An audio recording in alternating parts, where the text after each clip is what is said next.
For a great cup of joe, there's one thing you should know. Your morning brew can also be playful. Buff Boy Brewing guys make the temperature rise, and you surely feel naughty when you swallow our coffee. If you want some real heat, give your mouth a fine treat. You will want some more, rest assured. Buff Boy Brewing, you can't get enough of. It's time for The Scribble, your weekly fix of celebrity chats, bizarre stories in the news, and basic random chatter with best-selling author and syndicated radio host Jeremy Bradley. Make sure your seat is in the upright and locked position and your barf bag is securely in place. Here's Jeremy Bradley. Thank you very much, Larson. Jeremy Bradley here. This is The Scribble. Thanks for tuning in at thescribbleshow.com and on your favorite podcast app. We're going to talk about two legends today. Regis Philbin, as you know, passed away. I have my own memories of Reeg, so I'm going to share that with you in about a minute. And Jeff Foxworthy has a new show on A&E called What's It Worth? And so he's going to give us the rundown, also just because we need to laugh. I mean, doesn't the world need more laughter right now, everybody?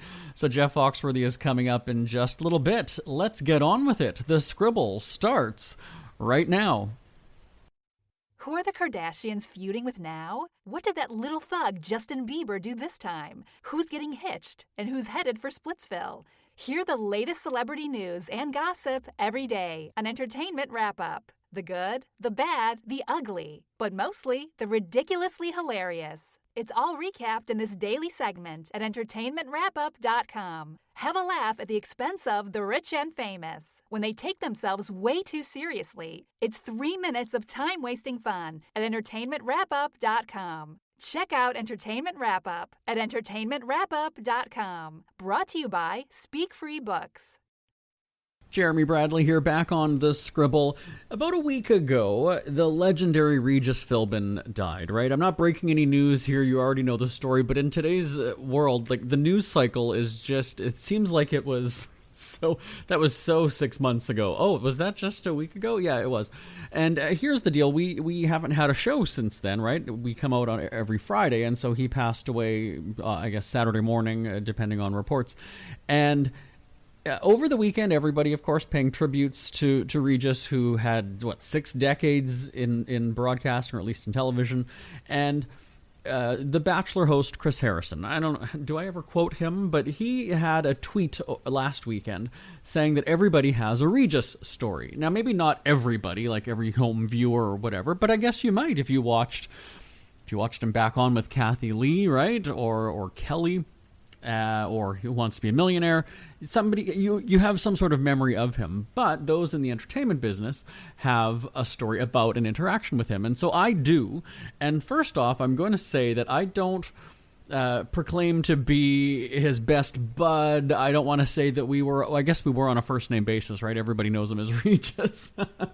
But no, it's not like I was texting him. It's not like if he passed me on the street, he would, hey, Jeremy. No, not like that at all. But back in April of 2011, I was at the TV Land Awards, and we were broadcasting from the red carpet for our syndicated radio shows.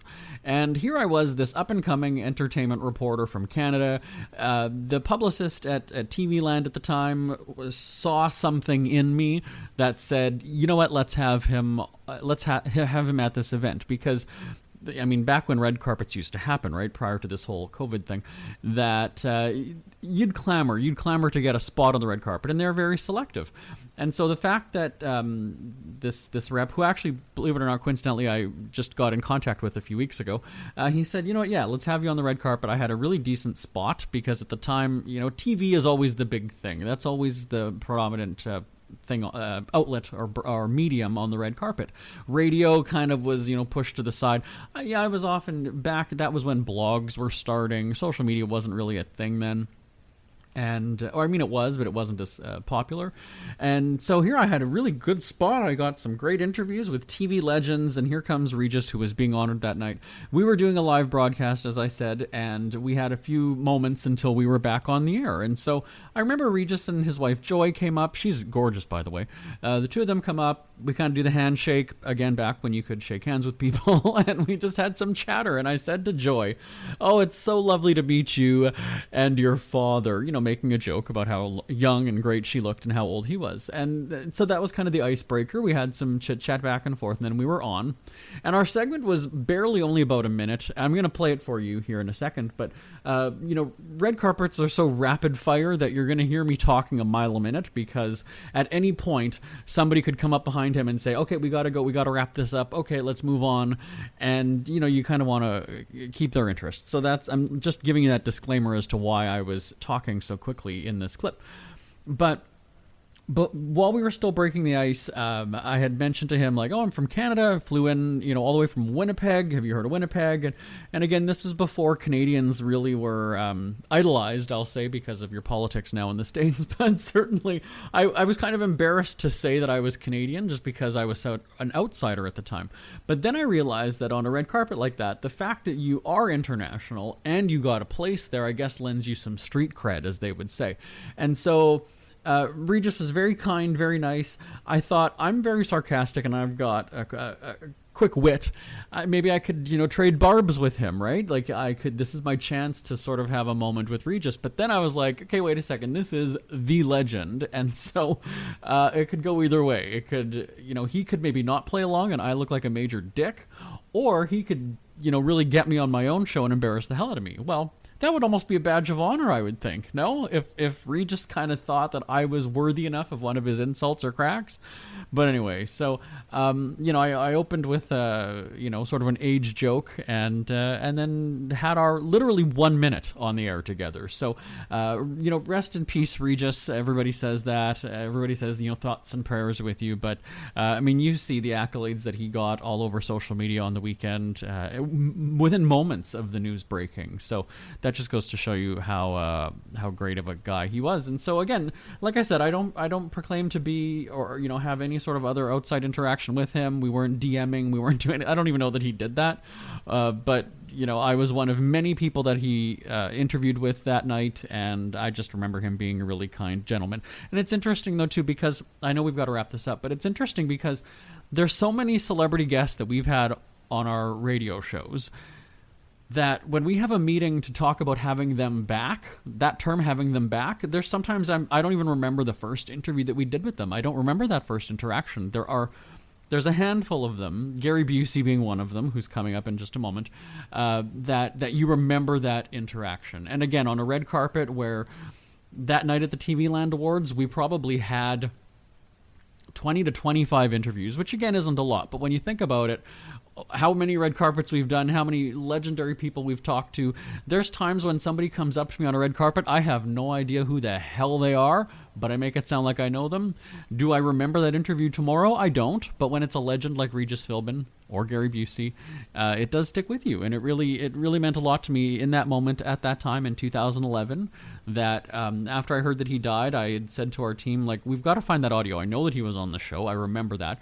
We've got a picture of him on our wall of fame in the studio behind me. And so it's something that I literally look at every day when I come to do a show, whether it's the radio show or the podcast. I literally look at Regis Philbin and a couple others. We've got Donald Trump, we've got Dolly Parton, we've got a bunch of them on the wall.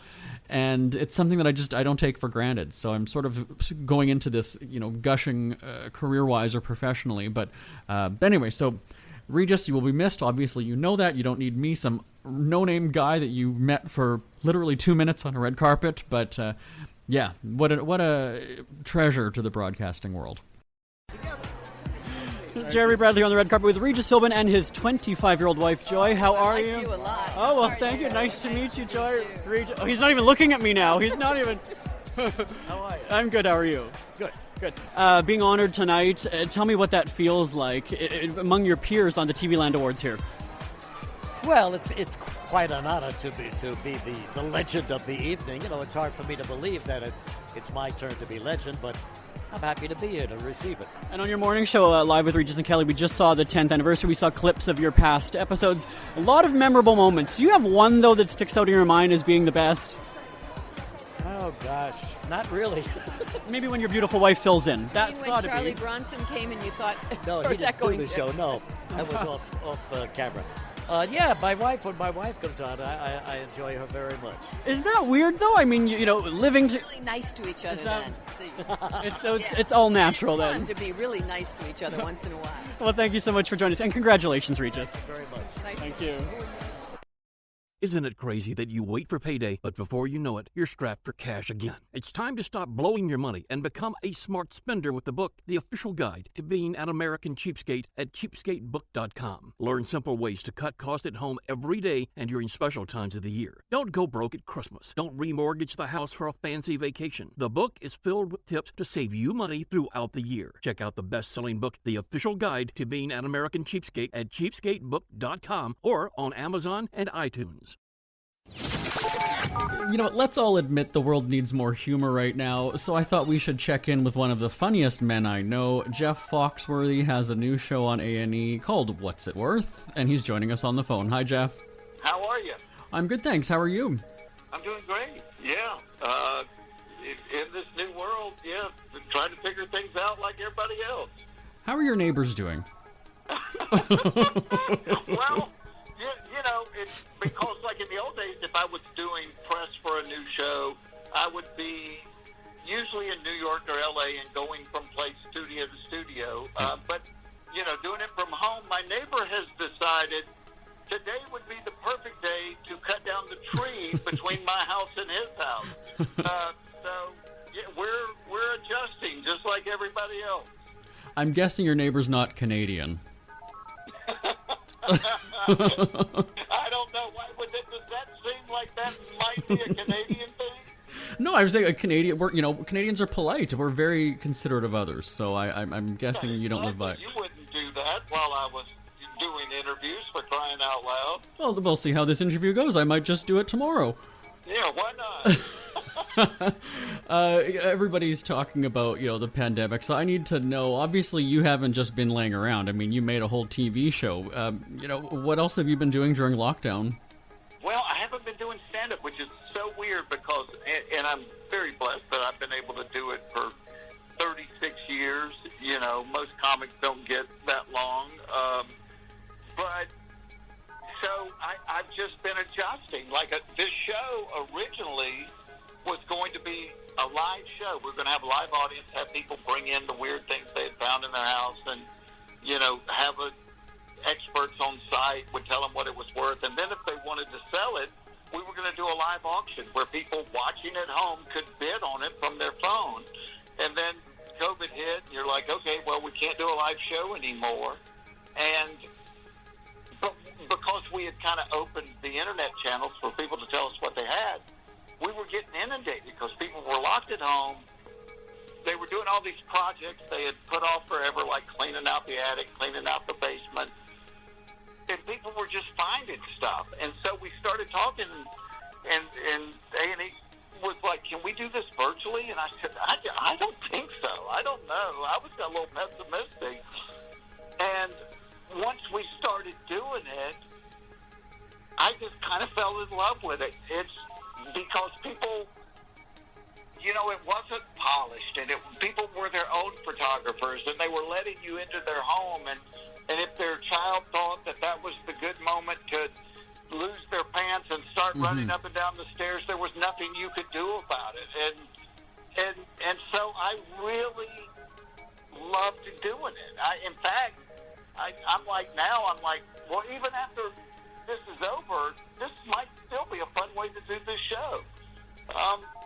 So I was doing that. I invented a couple of games, and my games are always humor-based. I did one last year called Relative Insanity, which ended up being the top game. I just literally, I thought, all right, what do people have in common? Everybody's family's crazy. So I wrote 100 setups involving relatives, and it was things like, before we walked down the aisle, Daddy leaned over to me and whispered blank. And I wrote 500 punchlines, just things that sounded funny.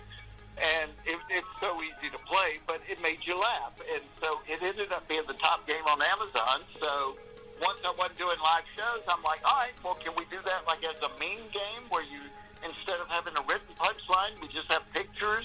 And I sat down and wrote 900 punchlines for it and got funny pictures. And so we have a new game just came out called See What I mean and doing this TV show. So it's life. You just adjust to whatever hand you're dealt, and it's different, but Yeah. I'm enjoying it. And we're going to break some news here because just before going on the air, you asked me to open for you when you go on your next tour. Let's just make that announcement. I did. I was telling everybody what fabulous comedy audiences that I had always found in Canada. And so you and I now have a deal that, forget Larry the Cable Guy. You're my new opening act when I go out on the road. Oh, right. I'm not supposed to laugh. I'm sorry. No, yes, you're very right on that, Jeff. But the show, What's It Worth, as you've already kind of described, it's basically a cross between Kids Do the Darndest Things and Antiques Roadshow, kind of. It's a hybrid of kind of any show that's got collectors and wanting to know, if it's junk or if it's worth something. Well, yeah, we've had a lot of shows, whether it's Antiques Roadshow or Pickers or, but this is the first time we're actually going in somebody's house and hearing the whole story of, because those are the questions I have. How did a Picasso end up in your attic? How did this happen?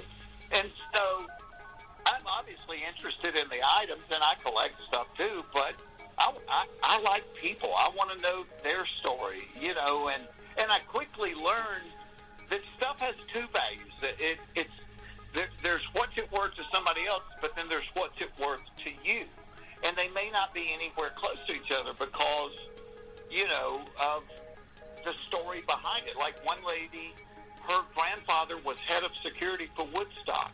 And I'm like, darn, I've seen the photos. I didn't realize Woodstock had security. They didn't have bathrooms. Why did they have security? And but her mom and her aunt wanted to go to Woodstock, and the only way her granddad would allow it was if he was there. So he volunteered to be head of security, and he had these Woodstock security jackets. And so, had the whole emblem with the white dove and the end of the guitar there. And so as our experts started researching it, they were telling her, they were like, your grandfather was actually an amazing guy. They started telling her stories about her granddad. Well, she got very emotional, just not because the jackets were worth a lot of money. It was hearing this stuff about her grandfather. And so then you realize, it's not really what the jacket is worth. It's what this means to her.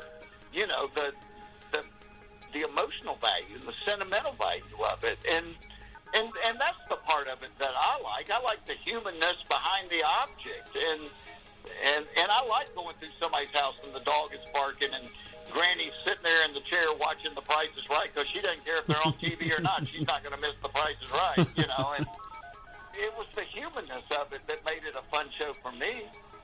And I mean, the first episode, weird taxidermy, church statues. Episode 2 has boobs. I mean, that's incentive for anybody to tune in, right? Yeah, why not? I mean, what more do you want for good quality home entertainment? But, yeah, just the stuff people have is amazing.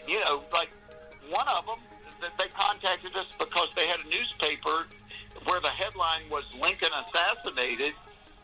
But as we're talking to them, of course, they're filming themselves on their phone. I'm looking over their shoulder, and over their fireplace, there's a two-headed calf. There's a taxidermist mounted two-headed calf, and there's a coffin leaning up in the corner with a full skeleton on it, and they haven't even mentioned this, like, that this is just normal everyday life. And come to find out, there's actually a market for two-headed calves, that it's an oddity that people collect. And so it was a learning experience for me as well. And how do you not, when you see this kind of a thing, how do you not go and say, what the hell are we doing here, everybody? What is going on? Well, it's a little bit, like I used to tell people, please go to the fair every year because it'll make you feel better about your own family. And it's like, after seeing some of this, I'm like, you know what, we're okay. We're pretty much down-to-earth folks here. Mm-hmm. But it's fun. That's what makes people is we're not all alike. And, we've kind of got into society where everybody wants everybody to think alike and act alike. And I'm like, no, you take the joy out of life. What's fun is that we're not all alike, that we like different things and we look different and we act different. And that's where the fun in life is. And so there was something about this that just touched the comedian in me. And I collect stuff, and I like stuff like that. But like I said, as much as the objects, I like the people. I wanted to hear the stories. And, we're in this day and age of cancel culture, as you talk about. Everybody wants to, think the same way.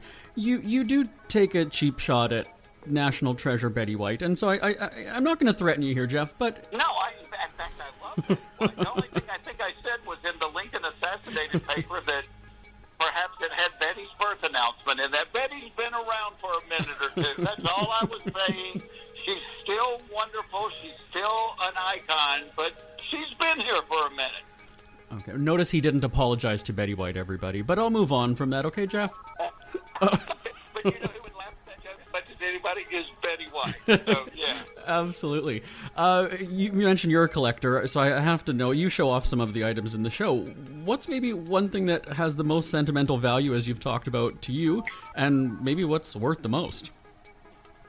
Well, I'm fascinated with Native American culture, and I read all the history books on it and all. So one of my hobbies, I look for artifacts. I look for arrowheads, and been very lucky to go all over the country and have found stone pipes and axe heads and spear points and all kinds of stuff. And so things like that for me, the fascination that, like, when you touch something, that where you go, man, another human being hasn't touched this in 7,000 years, and somebody made this with their bare hands, not as a piece of artwork. They made it to survive. And so I'm kind of fascinated with that. And so things like that for me, even if you put a monetary value on them, I guess I would sell them if I had to, but I would never want to, because it's just the experience. I found it myself. I didn't buy it, and things like the other weird thing I do is I collect autographed baseballs, but I got everybody on a baseball. And so being a comedian, like the first time I did Johnny Carson, at the end of the night, I'm like, Mr. Carson, would you sign a baseball? And so I have autographed baseballs from Johnny Carson and Bob Hope and Richard Pryor and, Red Skelton. And so it's eclectic. It's weird, and people enjoy looking at it. But again, the financial value of it is different than the value of it to me, just because it was, kind of something you could hold in your hand and go, yeah, I met Johnny Carson, or I met Tiger Woods, or well, it's right there. I'm holding it in my hand. Without any spoilers about, like, an actual item on the show, what's been worth the most? Like, I want to sort of play along and say, okay, that's the one that Jeff is talking about. What's been worth the most? We had something that was, believe it or not, worth $500,000 that somebody had sitting in their house. And and they were in shock. Now, not being emotionally invested, I'm running around my basement with my arms up in the air. I'm like, oh my gosh, are you kidding me? But yeah, and here's the funny thing, Jeremy. It was like the people that were holding on to stuff that they were just sure was worth a lot of money. In most cases, it wasn't. And the people that had stuff that they were just about to put in a yard sale or, give away or whatever, those were the things that we were going, whoa, don't put this in a yard sale. It's worth $80,000. So that was part of the fun of it as well, because you had some people that were just convinced, oh, this is a priceless treasure, and you go, don't want to break your heart, but it's worth $25. So, and you had some of both, but that made it fun as well. Yeah, you talk about the people on the show as being entertaining. You've got the son and the father and the really old book. I can't remember their names, but the son was just... What was so funny about them was the father was an avid reader and read everything. Right. And had this old first edition book, and his son was telling him to throw it in the fireplace, let it be firewood, until I informed the son that Hemingway first edition had just sold for over $300,000. And the son was very interested in Dad's old book, and so that was kind of fun to listen to them just on both sides of the fence. Is it worth something, or is it just garbage? And there were a couple of cases like that where you would have couples, and one of them wanted to throw something away, and the other one wanted to hang on to it. And then when you found out oh, wow, this is really expensive. It went from being under the bed to over the mantle in the living room in the course of an hour. And I had to wonder what the son was drinking. You know, when a guest comes on and they've already got a drink in their hand. Whatever it was, he had started early and he was steady throughout the day on it. So, yeah, because if I was the dad, I would have said, you know what? It's time for you to fly out of the nest. Yeah, we're having all these sort of inside laughs because people haven't seen the show yet. But when can we catch What's It Worth? It is the first episode is August 4th, and then we'll be on once a week after that. I think we filmed 10 of them already, so you know, hopefully we get to do more. I think people will enjoy this. It's like I said, it's you know, this is 2020 is a different world, and so we just tried to adjust to that world and tried to pick a subject that, because I am convinced, and as a comic, you always look for what do people have in common. Everybody has something in their house they won't part with because they're convinced, you know, this might be worth something. This might be worth a lot of money, and so we don't let it go. And so on this show, we just try to answer those questions. Well, we'll be sure to watch it on A&E, and I guess I'll see you on tour, okay, Jeff? Yeah, so be ready. Have your bags packed. I'll call you as soon as there's a vaccine and we get this new tour cranked up, okay? Oh, that's right. The first country you should go to is Canada, right? Yeah, right. I mean, you guys are being much more safe than we are, so maybe we'll start the leg close to home for you. Yeah, we've done okay here. All right. Well, again, great chatting with you, Jeff. Always love hearing from you, and we'll talk to you soon. You betcha. All right. Take care. Be safe. Ever had something to get off your chest but never had the balls to say it? That's a load of crap. Speak Free with JB.com is exactly what you've been waiting for. Your chance to tell it like it is and not care what anybody else thinks. Have your say on issues of the day. Join newspaper and radio columnist Jeremy Bradley as he tells it like it is. Hundreds of thousands of people have stopped by, including some well-known celebrities who have had a chat with JB and speak candidly about what's really going on in the world. You can join them too. Have a rant or a rave. Be brave and head on over to www.speakfreewithjb.com now. We hear you chirping. Get scribbling. Tweet up the Scribble at The Scribble Show. Join the discussion with Jeremy Bradley. It's all going down right now on Twitter at The Scribble Show and at thescribbleshow.com. Jeremy Bradley here, back on The Scribble.